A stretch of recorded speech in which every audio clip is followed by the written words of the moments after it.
Hi, I am Sarah, and for years I poured my soul into caring for her, only to hear her venomous laugh on a forgotten phone, plotting with my husband to erase me like I was nothing but a pawn in their cruel game. But one morning she forgot her phone on the kitchen counter. I pressed play, and I heard her voice, laughing with my husband, calling me a naive little servant, and planning what they'd do once I was out of the picture. "She's so blind, James," she cackled. "We'll have her out by fall, and she'll thank us for it." What came next, they never saw coming. The kettle clicked off with a soft push. I poured the hot water over the chamomile, watching the leaves bloom inside the filter like they were trying to remember life. Margaret liked it with a drizzle of honey, just enough to coat the bitterness, but not so much it drowned.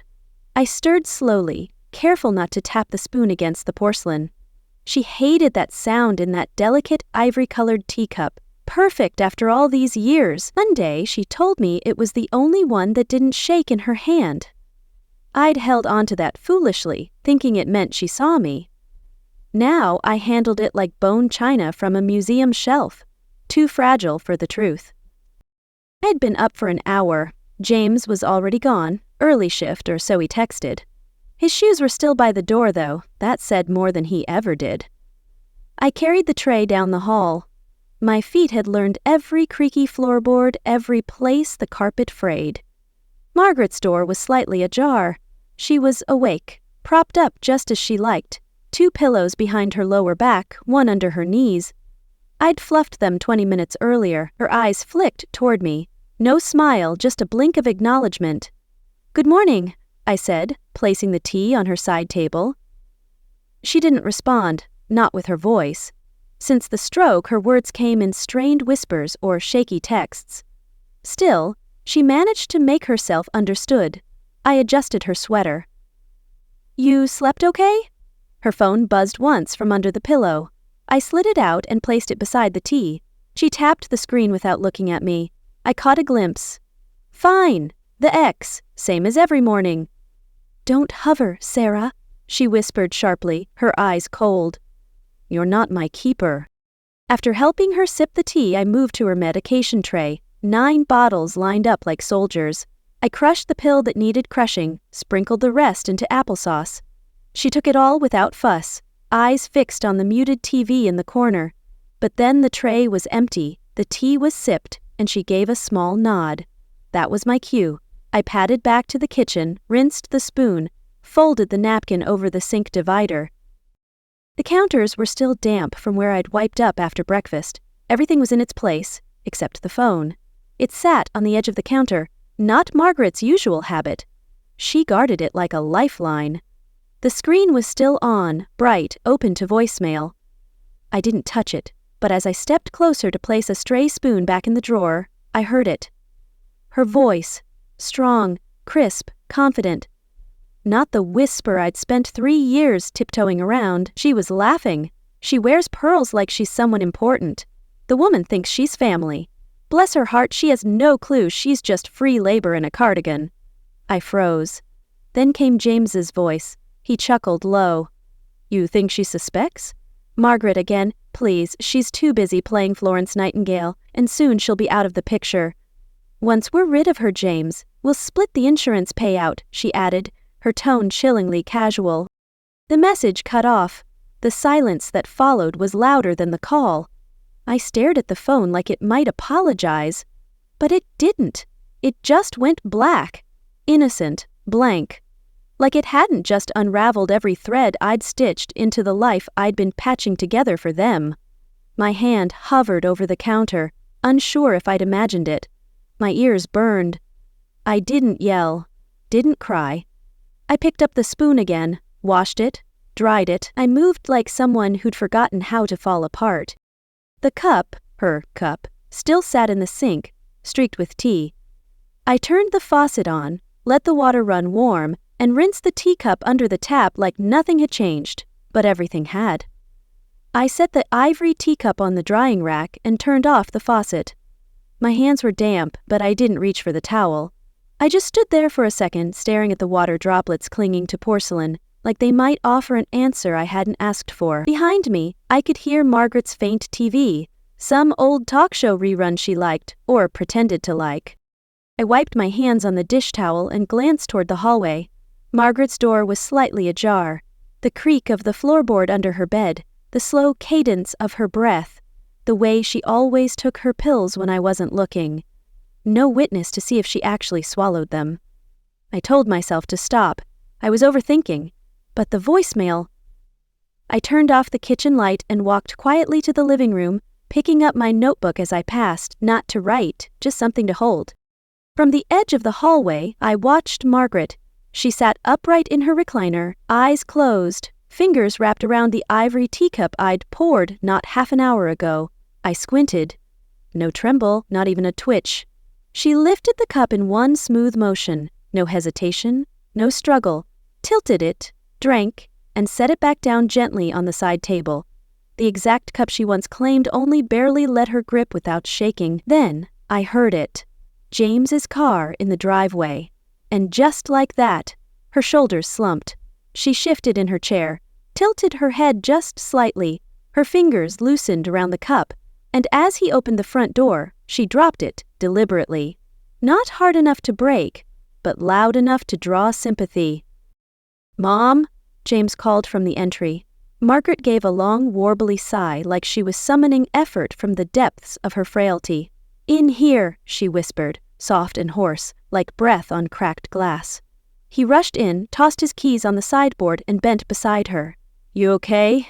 She nodded weakly, eyes darting toward me. I stood at the hallway's edge, barely inside the frame. I didn't move. "She's been a little tired today," I said. My voice was neutral, steady, measured. James didn't look at me long, just long enough to offer a distracted thanks, like I was a part-time nurse, not his wife. "Sarah, why don't you give us a moment?" he said, his tone clipped, eyes avoiding mine. I turned away before I could show what I was feeling. Back in the kitchen, I sat down at the small table and opened my notebook. The lines stared back, empty. I didn't know what to write, but the words found me anyway. September 15th, 2:17 p.m. Witnessed Margaret lift teacup unassisted. No tremor. Dropped it seconds before James entered. Spoke clearly beforehand. I underlined the last sentence. Then I added a memory I hadn't thought about in months. Last 4th of July. James's cousin on speaker. Margaret laughed, full and clear, then whispered when I walked into the room, "Excuse it as a good day." I scribbled a new note. Why did James sign a new life insurance policy last month, naming her as beneficiary? I closed the notebook and laid it on the table, my hand resting on the cover. It all started forming in my mind. Not just suspicion, but recognition. The way Margaret had resisted physical therapy, but only with me.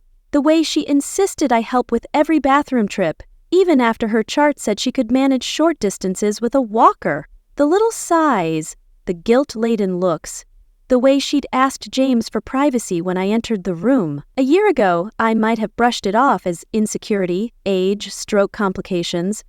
But now it felt designed. It felt engineered. The doorbell rang. Startled, I glanced up. James had already answered it. I peeked into the hallway. A delivery man held a small package. James signed, gave a polite nod, and shut the door. "What's that?" I asked. He shrugged. "Mom's vitamin order, probably. She said she was low on B12. That was news to me. I waited for him to disappear upstairs before I walked to the counter and looked at the box. Margaret's name, same Amazon account I managed, but I hadn't placed that order. I picked it up, turned it over. The sender, a wellness store I'd never heard of, and a handwritten label beneath, custom blend per voice request. Voice request. So, she could call. I stared at the box like it might shout answers. Instead, I reached for her phone. It was on the charger next to her recliner, her eyes closed again, pretending to nap. I didn't touch it, just stood nearby, waiting. When her breath grew heavy and rhythmic, I knelt beside the table and tapped the screen. No passcode, just swipe up. I didn't open messages or photos, nothing invasive yet, but I could see the call log from the lock screen. There it was, James's name. 7 calls yesterday, 1 just before midnight, and a text preview below. She's still playing house. I'll handle it soon. From Margaret. I felt my breath catch in my throat. Handle it soon? Like I was a mess to be cleaned up. I stood slowly, hands shaking, not from fear, but the effort it took not to slam that phone through the window. Instead, I walked back to the kitchen, opened my notebook again, and wrote it down. September 14th, 10:47 p.m. Margaret texted James. She's still playing house. I'll handle it soon. I added another line beneath. Phone log shows late-night calls between them. I've never seen James speak to her that much. Certainly not when I'm around. I added, found a hidden email draft on James's laptop last week. Sarah's too trusting. It'll be easy. And then something inside me clicked into place. No crying, no pacing, just a firm, cold understanding that I'd been kept in the dark deliberately. I spent the rest of the afternoon cleaning more forcefully than needed, scrubbing stovetops that were already spotless, vacuuming the hallway just to avoid her eyes when she finally woke up and limped to the bathroom, dragging her foot like it was made of lead. It wasn't, though. I knew that now. After dinner, James stayed in the garage, something about sorting tools, and Margaret returned to her room. I peeked in once to bring her tea. She didn't look up, just reached out with a shaky hand.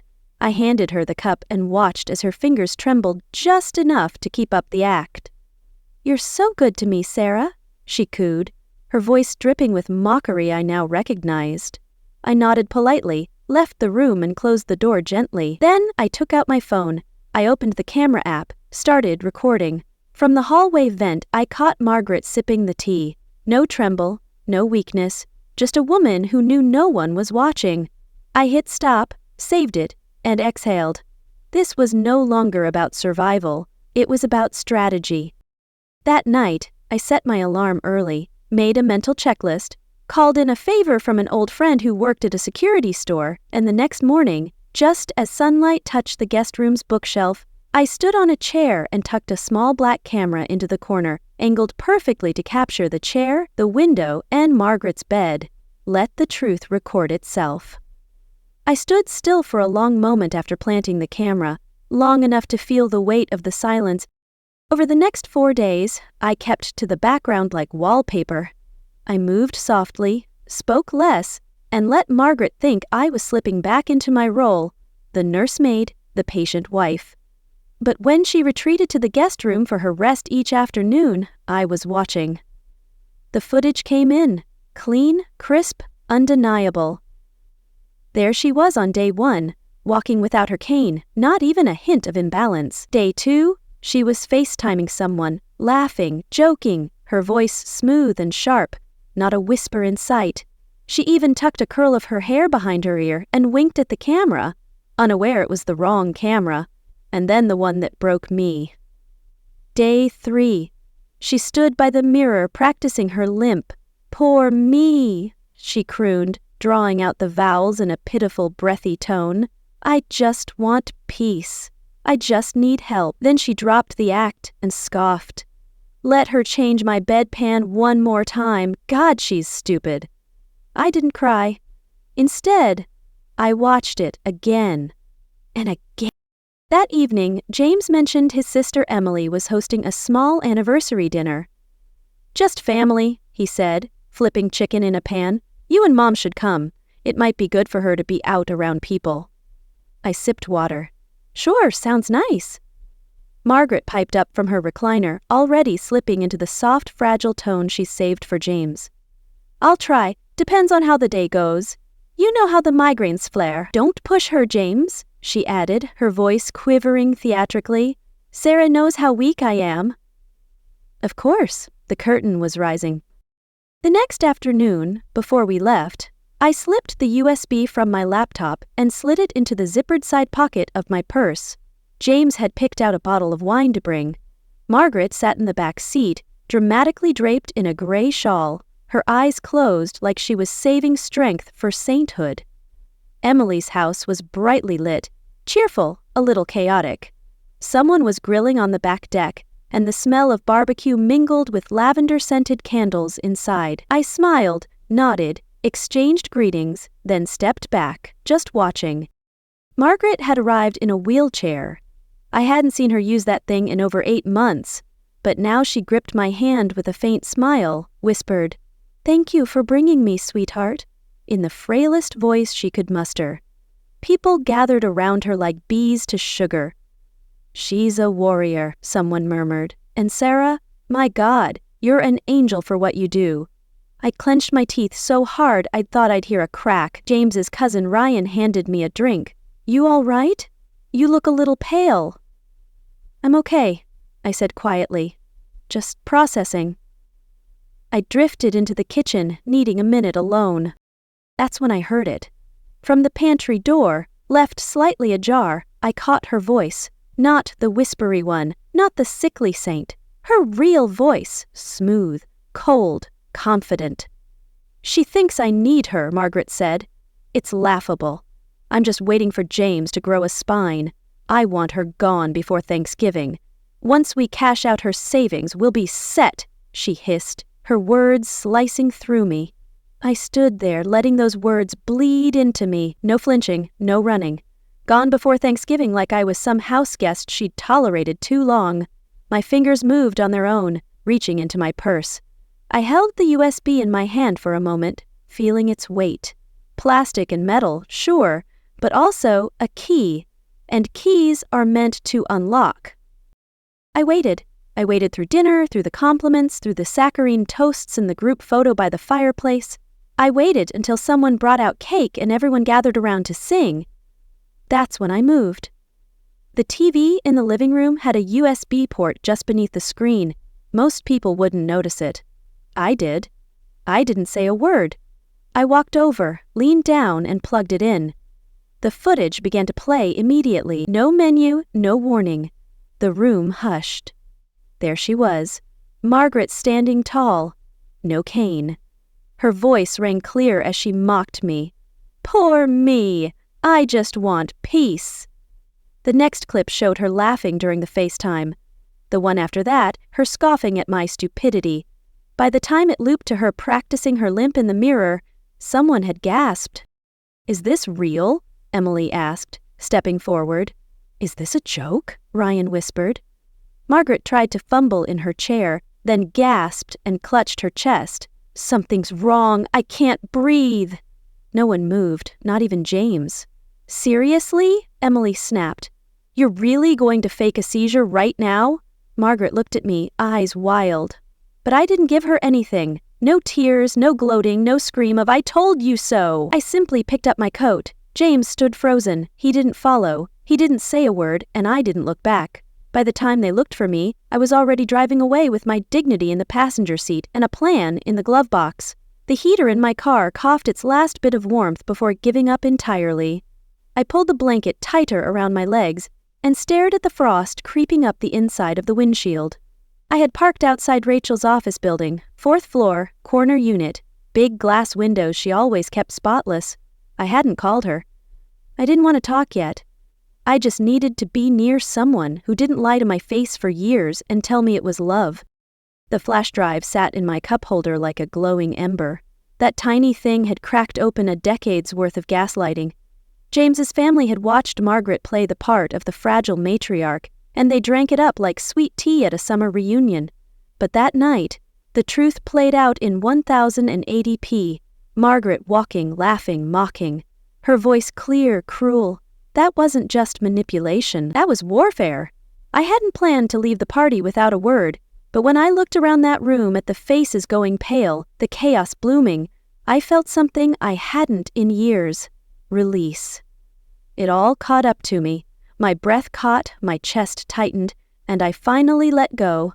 Not sobbing, not screaming, just quiet tears that fell straight onto the USB like it needed baptism. I didn't know where home was anymore. The house full of echoes and lies. James probably packing his things. Or Margaret's meds if she even needed any. The truth, it was mine now, and it sat quietly in the palm of my hand. By 8 o'clock the next morning, my knuckles were stiff with cold when I finally knocked on the office door. The lights were already on. Rachel always came in early. She opened the door, her locks in a high twist, eyes soft but unreadable. "I figured you'd come eventually," she said, moving aside. "No questions, no what happened, just room inside." The warmth hit me first, then the smell. Jasmine and something herbal. She motioned toward the couch. I sat. She didn't push, she just made tea. Chamomile, no milk, 3 sugars. The way I used to take it when we were roommates after college. She passed me the mug and sat across, hands wrapped around her own cup. When I finally spoke, it was more exhale than sentence. They almost made me believe I was crazy. Rachel blinked slow. "But you're not. You've never been." I nodded and reached into my coat, pulling out the flash drive. "This proves it." She took it gently, like it might crack. "Want me to watch it?" "No," I whispered. "Not yet, but I need help. Real help, not just comfort." Rachel didn't flinch. "You want legal backup?" "Yes.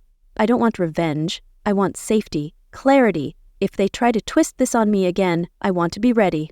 She stood, walked to her desk, and pulled out a worn leather business card holder. "There's someone, her name's Lauren. She specializes in elder care fraud and marital asset disputes. Does pro bono for cases like this." I took the card. The name felt solid in my hands. Within 3 hours, I was sitting across from Lauren at a corner table in a downtown coffee shop in Portland, Oregon. She was tall, sharp-featured, wore a coat that probably cost more than my car, but her tone was warm. "Tell me what you've got," she said, notebook open. I laid it out. Quiet, careful, no tears this time. Just facts, names, dates, medical inconsistencies, financial statements, the way James's credit card had recent charges for Margaret's home nurse who never existed, how my phone records showed deleted messages likely accessed by Margaret when I wasn't looking. When I mentioned the flash drive, Lauren raised a brow. "You still have it?" I pulled it from my coat. "Everything's on here?" She nodded slowly. "Good. Don't send it anywhere yet. Just back it up twice and keep it offline." I did exactly that night, holed up in Rachel's guest room with my laptop. I backed it up onto an encrypted drive and another USB. One I kept with me, one I taped under the kitchen drawer. I wasn't playing amateur anymore. By midnight, I had a spreadsheet, a timeline, screenshots, a section labeled "He said, she acted." It was meticulous, like laying bricks to build a wall between me and whatever they planned next. I found a deleted text from Margaret to James. "If she finds the offshore account, we're done. Keep her busy." Then, around 1:30 a.m., as I was highlighting inconsistencies in James's last email, Rachel knocked. She stepped inside holding her phone. "Sarah, there's something you should see." It was a court docket entry filed 4 days ago. Divorce plaintiff James Carter, defendant Sarah Carter. Status process server assigned. I stared at the screen. "He filed before the party," I said quietly. "Looks like it," Rachel replied. "I never got anything." "Margaret," we both said at the same time. "She probably hid the papers in her room," Rachel said, her voice tight with disgust, and suddenly everything made sense. The sweet voice, the concerned tone. James just needs time. She knew it was already done. I didn't cry. I didn't scream. I just closed the laptop and sat very still. "He wants to break me," I said. Rachel sat beside me. "Then don't let him." "I won't," I said. And for the first time in weeks, I meant it. The next morning, I asked Rachel for one favor. I need a room with a hidden mic, and I need Margaret to walk into it thinking she's in control. By the time the sun crept in through the blinds the next morning, Rachel had already cleared a small conference room on the 3rd floor of her firm in Seattle, Washington. It used to be where she met clients back when she took residential projects. Now it was quiet, tucked away just enough space for a table, 2 chairs, and the weight of everything I'd kept bottled up for years. We tested the mic twice, hidden in the base of a ceramic lamp, Rachel's idea. She even adjusted the lampshade angle so the audio would bounce softly and clearly. The walls were soundproof. 2 days had passed since I first showed up in front of her building. I hadn't gone home. I didn't want to go anywhere that could be tracked. I used a burner phone Rachel got me from a convenience store down the block. She was calm the whole time. No lectures, no judgment, just quiet support and a box of mint tea. At noon sharp, I sent the text. "Margaret, I'd like to talk. Just us. No lawyers, no drama. I'll explain everything. 3 p.m., come alone." She replied 12 minutes later. "Fine, don't waste my time." Typical. Not even a hello, not even a question. By 2:45, Rachel had arranged everything. I sat at the far end of the room, a tea kettle steaming beside me, and 2 cups, one plain white, the other green porcelain. I poured from the mint sachet she once mocked me for drinking. "You still drink this stuff?" she'd sneered during Labor Day brunch, wrinkling her nose like it offended her sensibilities. So, today, it was the only flavor on the table. At 3:05, Margaret arrived, hair styled to perfection, lipstick too red for afternoon, sunglasses pushed up like a crown. She walked in like she was visiting a lesser realm. "I assume you called this to apologize," she said, lips already forming a smile before the door fully closed behind her. Rachel nodded politely, introduced herself simply as a friend of Sarah's, and stepped out. I gestured toward the seat across from me. She didn't hesitate. That should have been my first clue, how comfortable she was, how confident in her ability to dominate any room. "Tea?" I offered, voice even. She gave the smallest, mocking chuckle. "Still clinging to your herbal nonsense, I see." I didn't answer. I just pushed the cup toward her and waited until she took a sip. Her lipstick left a small red ring on the rim. "I want to ask you something," I said, "and I want you to answer honestly, just this once." Margaret leaned back. "By all means, darling, unload your soul." "Well, did you fake your condition?" Her fingers tightened slightly on the cup. "Excuse me?" I didn't repeat it. I held her gaze. She chuckled again, lower this time. "You really don't get it, do you?" "Help me understand." Margaret sighed and crossed her legs. "James was never going to leave you. He's too soft. I had to light a fire under him, so yes, I gave him a little nudge. You were a placeholder. By Thanksgiving, you were supposed to be gone." I didn't speak, just watched. She kept going. "Honestly, I was tired of pretending to like you. I knew he was unhappy. I knew you'd hang on forever, playing therapist with your little recycled morals. You think you didn't notice your pathetic budgeting? Your old sweaters? Please, you were boring, Sarah. Boring and too dumb to see he needed more.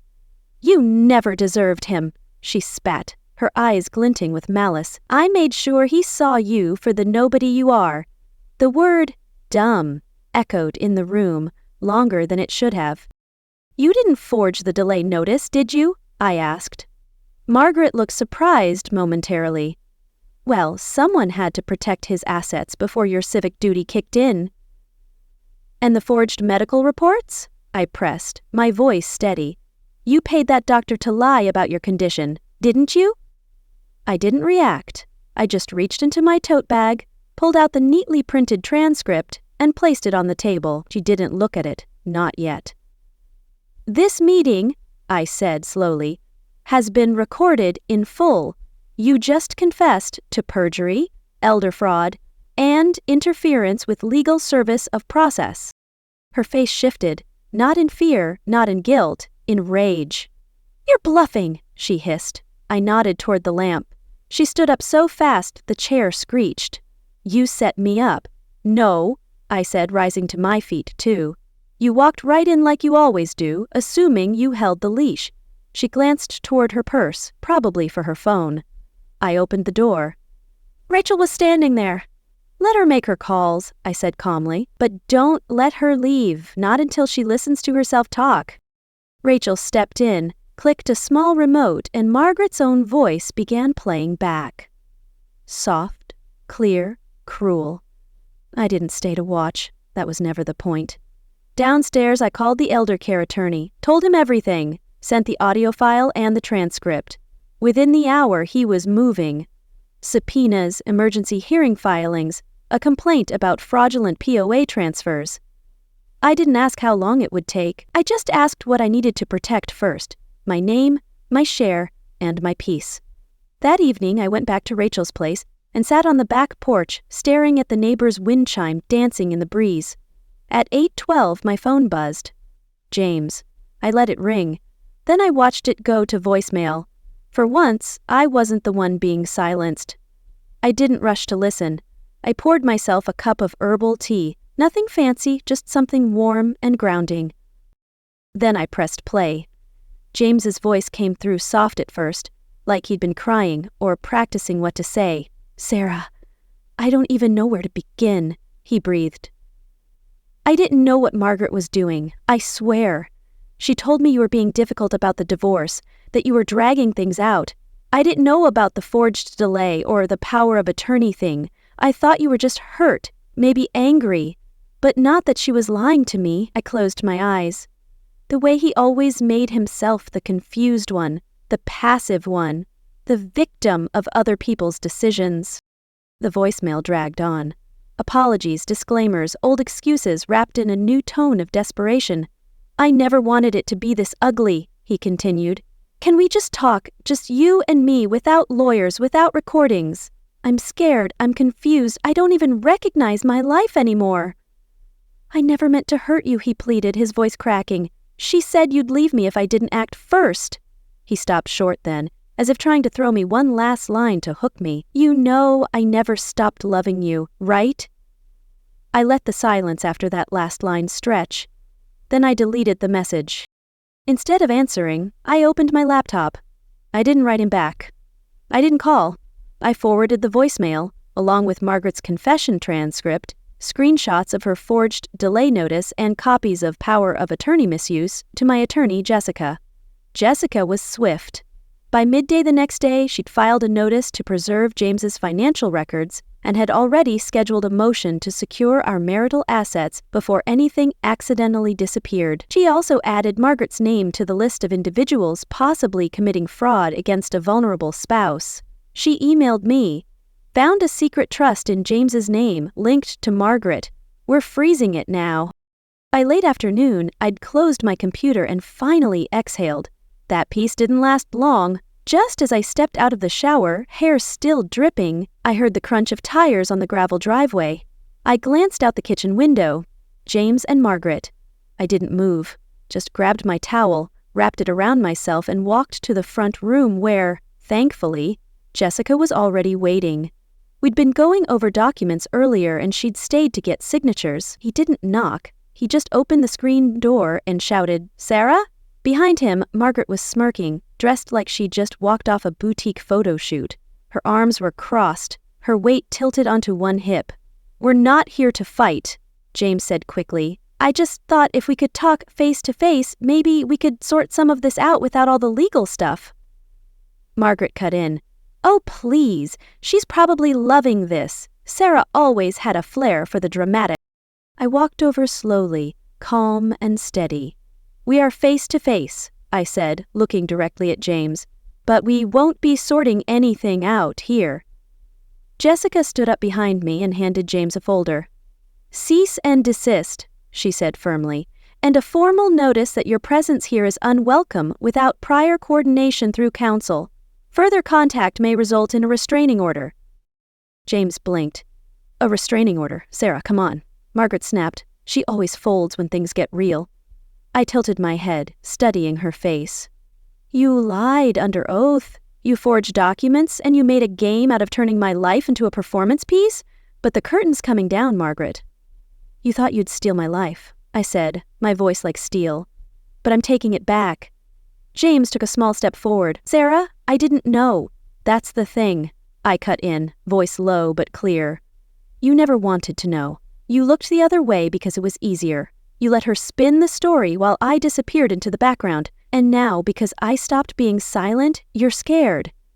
Margaret scoffed, but her voice wavered just a little. I met James's eyes one last time. "The woman you protected lied for sport. The wife you ignored recorded the truth. You chose your side, and then I shut the door. They didn't knock again. I watched them walk back to the car, James rubbing his temples, Margaret pacing, gesturing wildly. The car door slammed, then silence. I turned off the porch light. Later that night, after Jessica left, I made myself a decaf coffee and wrapped a scarf around my shoulders. The evening air had a chill to it, but I needed to walk. Just half a mile down the path behind the cottage was a small lake in Asheville, North Carolina. No motorboats, no noise, just water, moonlight, and the occasional frog. I sat on the weathered bench near the dock and pulled out my phone. One last time I scrolled to James's contact. The photo of us, taken years ago in a summer that felt like someone else's memory, still showed. And then I hit delete. My hands were steady. Tears came, but not the kind that choke or twist your chest. These were quieter, older. They came from a place that had accepted the past and was ready to step out of it. Somewhere behind me, the crickets picked up again. I sat there until my coffee went cold, until my eyes dried, and until the stars came out. The next morning, Jessica called with updates.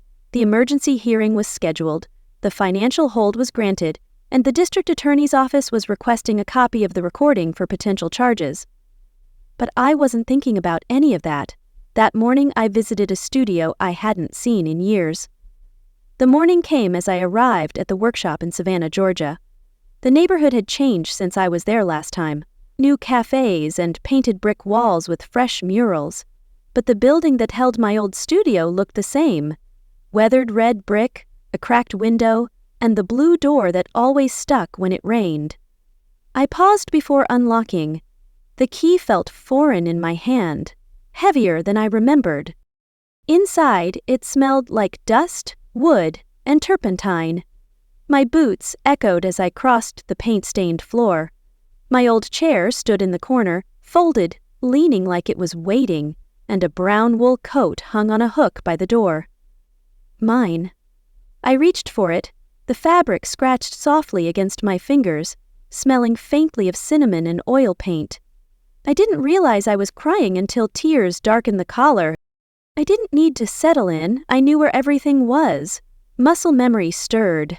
I pulled a blank canvas from the pile, dusted it off, and set it on the table. My hands shook as I arranged the paints. Red, yellow, sienna, colors I hadn't touched in years. The first stroke trembled, but the second steadied. The third was deliberate. I painted not to forget, but because I had endured. Hours passed unnoticed. I brewed tea from a half-full canister I'd forgotten, its bitterness grounding me. Near noon, a knock came. I opened the door to a courier with a flat envelope. No smile, just a nod. "Signature here, ma'am." I signed, closed the door, locked it, more habit than fear. I recognized the law firm's return address. James's. The envelope wasn't thick, but held weight I couldn't name. At the work table, I slid a blade through the flap. The divorce settlement came first. Clean, signed, final. My lawyer had demanded transparency, and James complied. Stocks, accounts, properties, no secrets. Behind it, a smaller envelope, handwritten with my name. The script was unmistakable, slanted, careful. I hesitated, then opened it. "Sarah, I watched the tape, I heard every word. I don't deserve your forgiveness, and I know I don't deserve you. Thank you for not crushing me when you had every right. James." I read it twice, not for doubt, but to feel its truth. It didn't anger me. It didn't soften me either. I whispered to the empty room. "You chose her lies over our vows, James. That's your truth now." I found a ceramic dish in the back cabinet, once for paint thinners, now for the letter, folded tight. I struck a match, watched the flame consume his words to ash. Not from spite, but because his story wasn't mine anymore. I mixed the cooled ashes into my painting's corner, a shadow under gray. I wiped my hands on a rag and turned my phone back on. 12 unread messages. None from James, one from my lawyer. "Everything's finalized. You're protected." Margaret faces a formal inquiry from the Department of Elder Affairs for POA misuse. I closed the screen. No champagne, just silence, just me. I finished the piece at dusk. One last sweep of deep blue across the corner. I signed it SC and leaned it against the wall, not ready to show but not hiding either. That night, the door creaked. Rachel walked in with 2 coffees. "You didn't text back, so I guessed," I smiled. "You guessed right." She handed me the cup and looked around. "It's like a memory, but it doesn't feel stuck." We sat on the floor, talking lazily about colors, art, how people don't always change, but we can. Before leaving, she handed me a flyer. "Local show this Tuesday, small gallery, come, or submit something." I folded it into my pocket. "I'm not ready," I said, "but I'm not hiding." She nodded, understanding. I lingered, alone with the painting. That night, I dreamed of a woman walking from fire, no longer angry. Just when I woke, I knew it was time to visit someone I'd avoided. I parked by the assisted living room in Boise, Idaho. I held my hand steady. I brought no flowers, no accusations, just a small photo album wrapped in linen, tied with a worn green ribbon. I pressed it to my chest as I stepped through the glass doors. Inside, the air smelled of sanitizer and faint floral cover-up. A young woman at the desk nodded politely. Her tag read Hannah. "Hi, I'm here for Margaret Thompson." She checked a clipboard, hesitated. "She's quiet lately, stays in her room, doesn't talk much." I nodded. "Expecting anyone?" "No, I'll let her know." Hannah called softly. I waited by the lobby's aquarium, watching an orange fish circle a plastic castle. A nurse waved me down. "Room 312, left hallway, knock first," she startles. The hallway was quiet, carpeted. Outside 312, I paused, knocked once. A faint voice answered, "Come in." I opened the door. Margaret stood by the window, gazing at a bare tree. No makeup, no jewelry. Her hair, once perfectly curled, was gray, clipped short, uneven. A beige fleece blanket covered her legs. She turned slowly, her smile weak but edged. "Come to see what you've done?" I didn't reply. I pulled up a chair, sat across, and set the album on her table. "I didn't come to fight," I said, "just to remember something before it's gone." She eyed the ribbon, but didn't touch it. "Photos," I said. "Birthdays, holidays, us in the kitchen, dancing to Marvin. Some notes, letters I wrote but never sent." She stayed still. "There's a page in your hand," I softened. "From after my graduation, you wrote, 'Thank you for being like my daughter.'" Her scoff was faint, almost a breath. Her fingers shook as she reached for the album. I watched in silence as she flipped pages. Her eyes moved, face rigid. She paused on a photo. Us, at a lake. Her with a hot dog, me grinning, cheeks sunburnt. She stared long. "I was scared," she whispered. I blinked, unsure I heard right. She set the album down, hands gripping its edges. "I hated needing anyone. You? Always so capable, independent. I hated how easy you made it look." I didn't interrupt. "I wasn't your mother," she said, voice breaking. "But for a while, I pretended I mattered, had purpose. Then the diagnosis hit and I was a burden. You kept shining. I couldn't stand it." She wiped her cheek with the blanket. "I hurt you because you were there. Because I knew you'd take it." I swallowed, throat dry. "You were right. I did." She looked up, eyes glassy. "Do you hate me?" I held her gaze, calm. "No! I don't think about you enough to, but I pity the emptiness you'll carry alone," I added, my voice quiet but piercing. Silence fell, heavy, not angry. "Done." I stood, gave her one last look and walked to the door. She didn't call after me. I stepped into the crisp air, lungs stinging slightly. I didn't cry or smile, just felt grounded. I drove past our old house in Burlington, Vermont, and didn't slow. What waited ahead mattered more than what I left. The road curved past without demanding my gaze, and I didn't offer it. The wheel felt light in my hands, like it had shed something too. A month passed quietly. No courtrooms, no lawyers, no desperate calls from my brother-in-law pleading for James. Just silence. In it, I found paint under my nails, The scent of linseed oil, late-night playlists through an open window. I hadn't been to a gallery in years. Tonight, I parked by a modest brick building between a bakery and a yoga studio in Santa Fe, New Mexico, tucked my canvas tote under my arm, and slipped through the back entrance like I didn't want the art to notice me. Inside, the space was softly lit. People murmured, sipped wine, pointed with quiet admiration or polite curiosity, but I kept to the edges. My painting wasn't central, as I hadn't asked. It hung near the exit, by the coat rack. I named it The Threshold, earth tones blending with light-piercing gray, not a door, not a wall, but the moment between. I stood back, watching glances pass it. Most moved on, a few tilted their heads. A woman in her 60 silver hair in a scarf, paused. She leaned in, studying the texture, then turned, catching me. "Is this yours?" she asked, voice soft as the overhead music. I nodded. She stepped closer.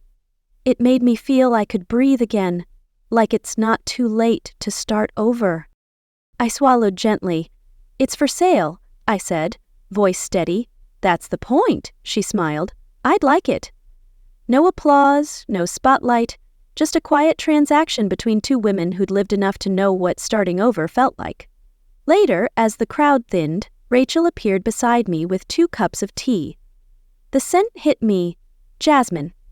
The tea Margaret once sniffed and called overrated floral water. "You remembered," I said. She clinked her cup against mine. "Figured you deserved a full circle moment." We sat on the bench near the gallery window. My phone buzzed in my pocket. I didn't check it right away, but eventually read the message from my attorney. Margaret accepted the plea. James signed the waiver. It's done. All clean, no confetti, no victory music, just done. Quietly, thoroughly. The next afternoon I drove north to a lake in Missoula, Montana. I'd packed light, a tiny paper boat I'd folded myself, a copy of the divorce decree, the ashes of James's last note, "You'll regret this," and a miniature canvas I'd painted just for me, a swirl of deep blues and gold. No message, no statement, just a feeling. The lake was still. No boats, no kids, just wind and water.